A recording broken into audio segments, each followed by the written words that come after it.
Honorable members, Srimati Sulata Deo, you have 6 minutes.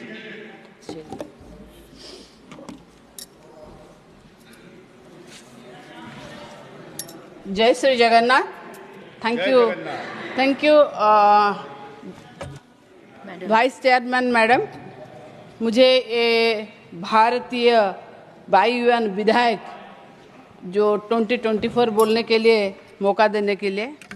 नाम चाहे कुछ भी हो, नाम बदलने से काम थोड़ी बदल जाता है. बिल्कुल सही बोला. सही काम तो नहीं बदलता, क्योंकि आज देश की एक बहुत बड़ी आबादी जो एयरक्राफ्ट यूज़ करती है, उसको आप वायुयान बोलिए या पुष्प विमान बोलिए या उड़ा जहाज बोलिए, जो कुछ भी बोलिए, फाइनली हम लोग उसको जहाज एयरक्राफ्ट भी बोलेंगे और कुछ नहीं.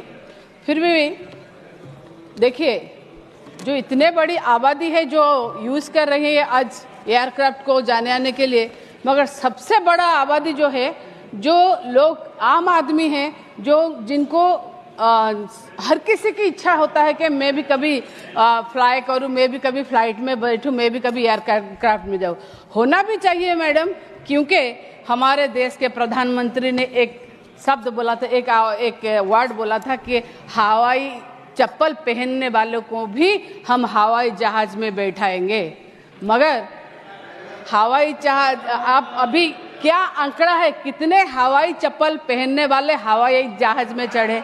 क्योंकि सुनिए, आप कितना भी चिल्लाइए, जो सच है, अभी ब्रिजलाल ने बोला कि हवाई चप्पल वाले हवाई जहाज में बैठेंगे प्रधानमंत्री बोले थे. उड़ान उड़े देश का आम नागरिक, कहाँ गया ये उड़ान स्कीम? कितना आम नागरिक यहाँ इसमें उड़ रहे हैं, कोई उड़ नहीं रहा.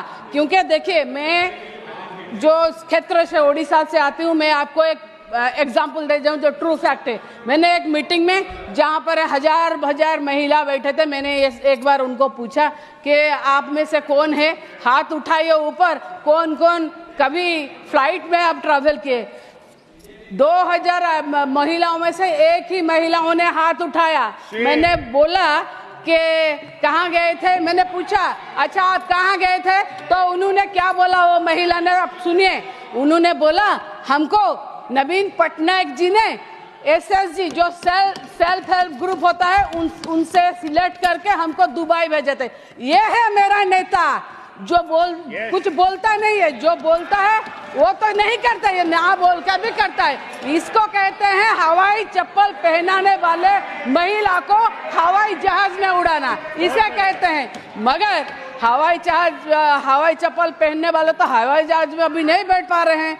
किसका क्या बोलेंगे? क्योंकि महंगाई इतनी मार है ना, महंगाई की मार में तो वो दबी रहे. आलू देखो, प्याज देखो, दाल देखो, दूध देखो, मिर्ची देखो, नहीं यही ना टिकट का बोल, इसीलिए मैं बोल रही हूँ, टिकट के बाद में आ रही हूँ. आप कितना भी बोलिए कि चेंज हो रहा है, मगर देखे जो हवाई टिकट का है ना, इसको इतना प्राइवेटाइजेशन कर दिया गया है. जो क्या बोलते हैं, मेक माई ट्रिप में अलग रेट, बावनलरी में अलग रेट, काउंटर पे अलग रेट, और जो रेट है उसको कोई नहीं. मैं खुद बोल रही हूँ, मैं नॉर्मल में एक इकोनॉमी क्लास में मैं आती हूँ भुवनेश्वर से दिल्ली तक, एक में मैंने 19,000 समथिंग किराया दिया 22 तारीख को, और 16 तारीख को मैंने 16,000 समथिंग किराया दिया. ये है, इसमें कौन गरीब ट्रैवल कर सकता है? ऐसा नहीं हो सकता. और एक बात है, देखिए फेयर अभी दोपहर में एक बात, दिन में, रात में, सब अलग अलग देखेंगे तो कैसे होगा? ऐसे नहीं हो सकता, इक्वल नहीं है, और इसके ऊपर कंट्रोल होना चाहिए, तब तो जाके आम नागरिक उड़ेगा. कैसे उड़ेगा? और इसके ऊपर ना कोई किसी एजेंसी के ऊपर कंट्रोल नहीं है. आप एक काम कीजिए मैडम, मैं तो देखी हूँ कि बहुत सारे ऐसे टेक्निकल इशू आते हैं. मैं सीधे बात करती हूँ क्या, जब हम लोग फ्लाइट के बोर्ड करते हैं, उससे हम अभी MP है तो कोई प्रॉब्लम नहीं है, CISF वाले हमको कोई प्रोटोकॉल में ले आते हैं, मगर थोड़ा लेट हो भी जाए तो भी चलता है. मगर जो आम आदमी आता है ना, अगर उसका थोड़ा लेट हो जाए तो उसको बोर्डिंग के लिए नहीं मिलता. कहीं भी वो ट्रैफिक में फंस सकता है, कहीं प्रोटेस्ट में फंस सकता है, कहीं भी हो सकता है. मगर देखिए उसको क्या होता है ना, आप फ्लाइट डिले उड़ाए वो चलेगा, मगर एक जो पैसेंजर है वो डिले नहीं कर सकता। और आप फ्लाइट बोर्ड कर रहे हैं, घंटा 2 घंटा लेट हो रहा है और फ्लाइट में हमको सुनने मिलता है सॉरी फॉर द डिले। हम भी सॉरी बोल सकते हैं, उनके सॉरी और हमारे सॉरी में कोई डिफरेंस है क्या? वाड़ी है के? तो फिर उनके लिए कैसा है?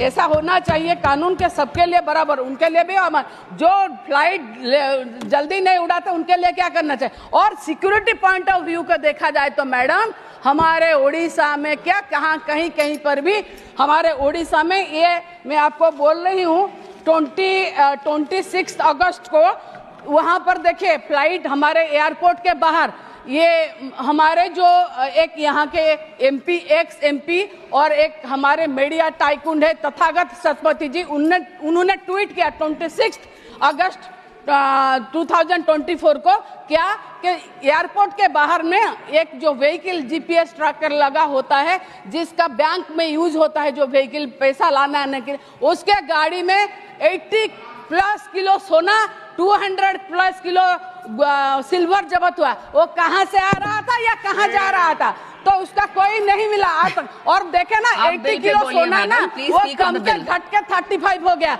हम लोग वेट गेन करते हैं, इंसान और कम होता है, मगर सोने का वेट कैसे कम हो गया हम नहीं पता, मगर इसका कोई आज तक नहीं मिला। हो सकता है हम लोग तो, मैंने तो खुद बोला कि जगन्नाथ जी का रत्न भंडार खुला है और रत्न भंडार का गंती भी नहीं हुआ। और अभी कंक्लूड करते हैं, और हमारे जो एयरपोर्ट है उसको आप प्राइवेटाइजेशन कर रहे हैं। क्यों है प्राइवेटाइजेशन हो रहा है मैडम? किसके लिए हो रहा है? बिजू पटना के इंटरनेशनल एयरपोर्ट को भी देखिए। हम लोगों में एक बात है गांव में, जो संपत्ति होता है ना माँ बाप का, उसको अगर बेटे संभाल नहीं सकते तो उनको नालायक बोलते हैं। हम क्या देखेंगे? देश का संपत्ति अभी प्राइवेटाइजेशन हो रहा है, ऐसा नहीं होना चाहिए। हमारे जो बाद में आने वाले पीढ़ी है तो ये किसको क्या दिखाएंगे? उसको दिखाने के लिए इसको बोलेंगे कि ये हो गया वो हो गया। एक ही आदमी के हाथ में अगर सब चला जाएगा, सब संपत्ति जाएगा, तो ये प्राइवेटाइजेशन को आप लोग क्यों बढ़ावा दे रहे हैं? और देखिए ऐसा नहीं है, ये जो एयरक्राफ्ट का आइन आप चेंज कर रहे हैं आप कीजिए। आइन चेंज कर देने से लोगों को सुविधा नहीं होती। आप अगर लोगों का सुविधा देखिएगा, लोगों को देखिए security point of view CISF वालों को ट्रेनिंग देना चाहिए। और जो फ्लाइट जहां ऑल वेदर में लैंड नहीं कर पा रही है उसको कैसे ध्यान देना चाहिए। ऐसा होने से कम लोगों और जो स्टेट है उन लोगों को अच्छे से काम करने के लिए मिलेगा, तो जाके कोई नियम चेंज हो तो अच्छा रहेगा। Thank you madam, thank you so much.